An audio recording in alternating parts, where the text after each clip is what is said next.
How's everybody, and welcome to Gaming and Still Life. This is your host Rich, and Valve, you have just messed everything up, and I'm sure that you messed everything up for a lot of people out there.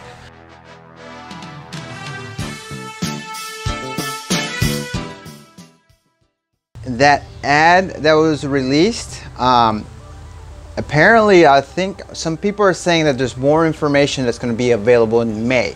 So it's not coming out in May, but that's not 100% sure yet. What we're pretty sure of so far is the Valve Index, how it's called, is going to be available with the Knuckles EV3 controllers. And it's also reported that Half-Life is going to come with some version of Half-Life VR. Now, it was said back in February of 2017 that Valve was working on 3 full-size VR games. And another thing that's unbelievable is that Gabe Newell was quoted, and I quote, "We figured since Oculus was super busy having Lenovo build the Rift S, that we would go ahead and jump on building the Rift 2. So it's reported to have,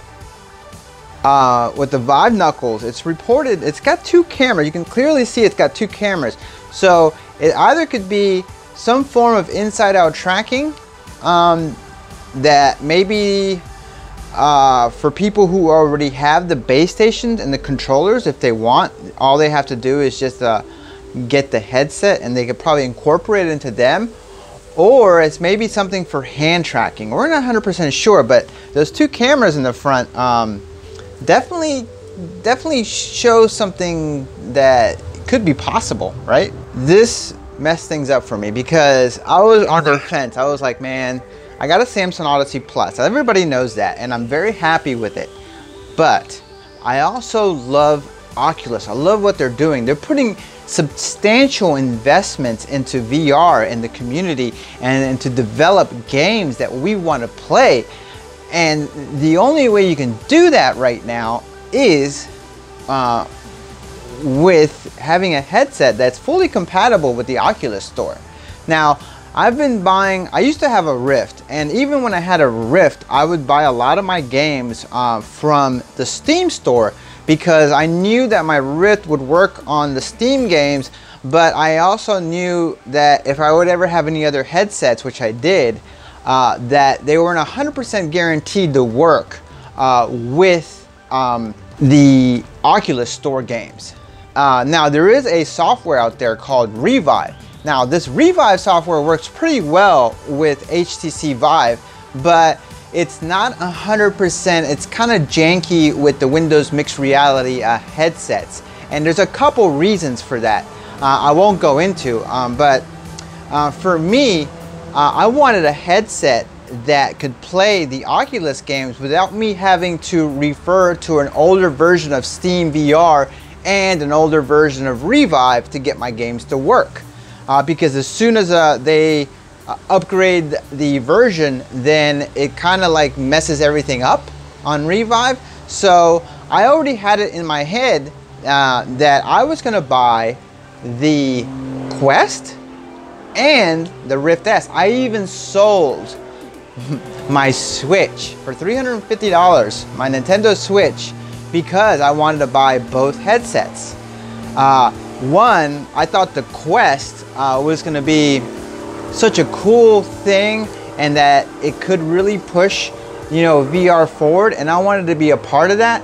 And I wanted to get the Rift S, not because I really wanted a headset, just because I really wanted a headset that was 100% native to Oculus. So my decision was made.